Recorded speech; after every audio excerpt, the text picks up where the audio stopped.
murdered husband to her breast.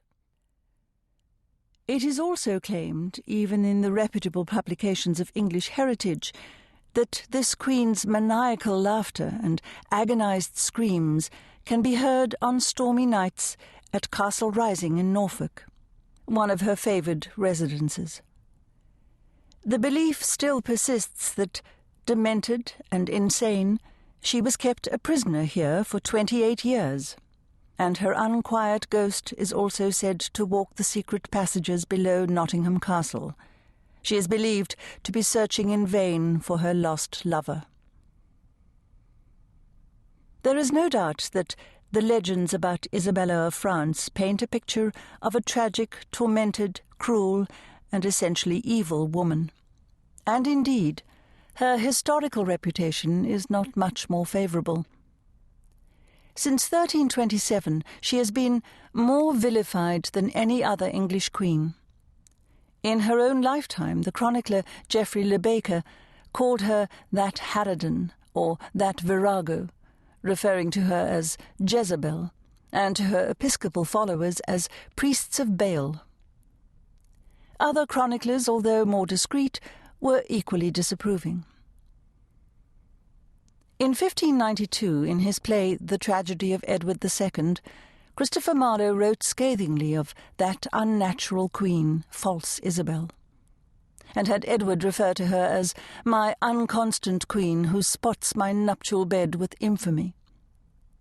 So too, in his controversial 1991 filmed adaptation of the play, the director, Derek Jarman, showed little sympathy for Isabella, portraying her as a sexually repressed virago. Shakespeare had invented the epithet she-wolf of France for Margaret of Anjou, the scheming, vindictive wife of Henry VI. But in the 18th century, when England was at war with France, the poet Thomas Gray applied it to Isabella, and it has stuck ever since. In his The Bard, 1757, he speaks with horrific significance of the she-wolf of France with unrelenting fangs that tearest the bowels of thy mangled mate. In the 20th century, the German playwright and poet Bertolt Brecht revived the same theme in his Life of Edward II of England.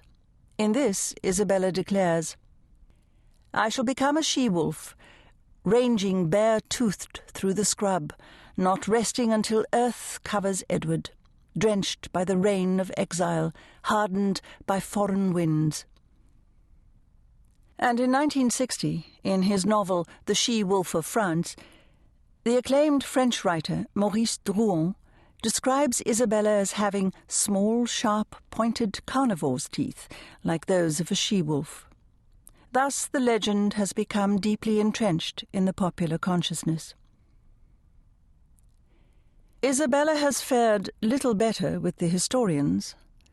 In the mid-19th century, Agnes Strickland wrote loftily that, since the days of the fair and false Elfrida, who is believed to have arranged the murder of her stepson King Edward the Martyr in 979, no Queen of England has left so dark a stain on the annals of female royalty as Isabella, who is the only instance of a Queen of England acting in open and shameless violation of the duties of her high vocation, allying herself with traitors and foreign agitators against her king and husband, and staining her name with the combined crimes of treason, adultery, murder, and regicide. This proved almost too much for Miss Strickland, with her highly developed Victorian moral values, and her account was strictly Baudelarized. But even more modern historians have little that is good to say about Isabella, and most repeat the calumnies of the old chroniclers. In 1955, V.H.H. Green called her a woman of no real importance or attraction, which is as inaccurate as it is dismissive. While in 1967, Kenneth Fowler denigrated her as a woman of evil character, a notorious schemer who was infamous for her marital inconstancy, although he did concede that this was in part excused by her.